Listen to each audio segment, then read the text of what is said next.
The snow and the high winds blew in with a fury that Indiana residents rarely see. A tornado in white that shifted the snows like sands on the desert. And that, perhaps, is about as much poetry as anyone is going to realize from this storm, at least for a while. Emergency vehicles like ambulances and police cars found roads just beyond impossible.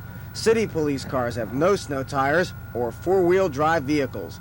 In fact, the only way Channel 8 News crews were able to get around during the night was in a single four-wheel drive vehicle lent to us by Northside AMC. At the Red Cross building, 140 people had been taken in during the night, treated to a cot and some hot coffee. Are you prepared to handle for the rest of today and possibly tomorrow night?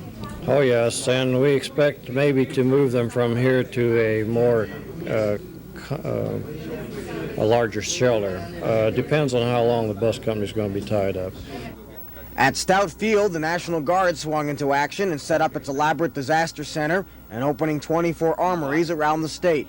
The Guard now reports its switchboard is being flooded with individual requests for help and asks that residents try their local police agencies first, who can then get a hold of the Guard.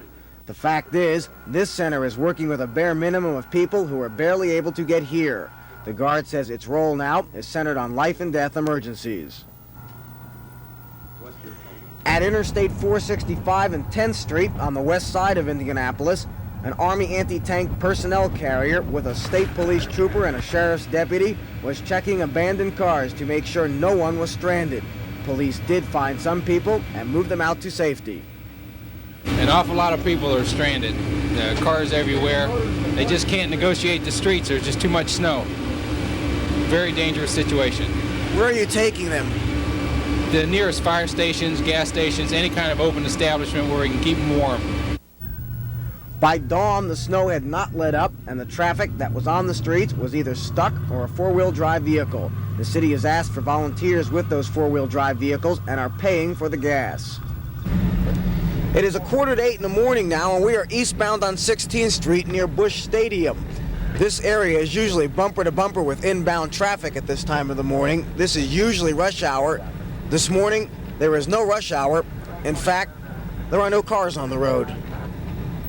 In downtown Indianapolis, the streets were like a ghost town with just one or two brave souls trying to dare and get out. We saw no businesses that were open and only one police officer who was ticketing cars left in the middle of Michigan Street.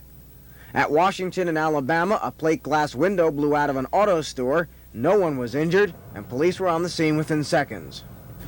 By the time this great storm of 1978 has passed us by the time it has left us alone, there will quite literally be thousands of stories that will be told, stories that will be passed on to children and grandchildren and nephews about the great storm of 1978.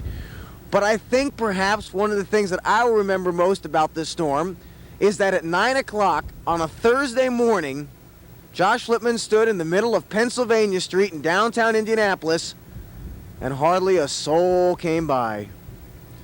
I'm Josh Littman, Channel 8 News, downtown Indianapolis.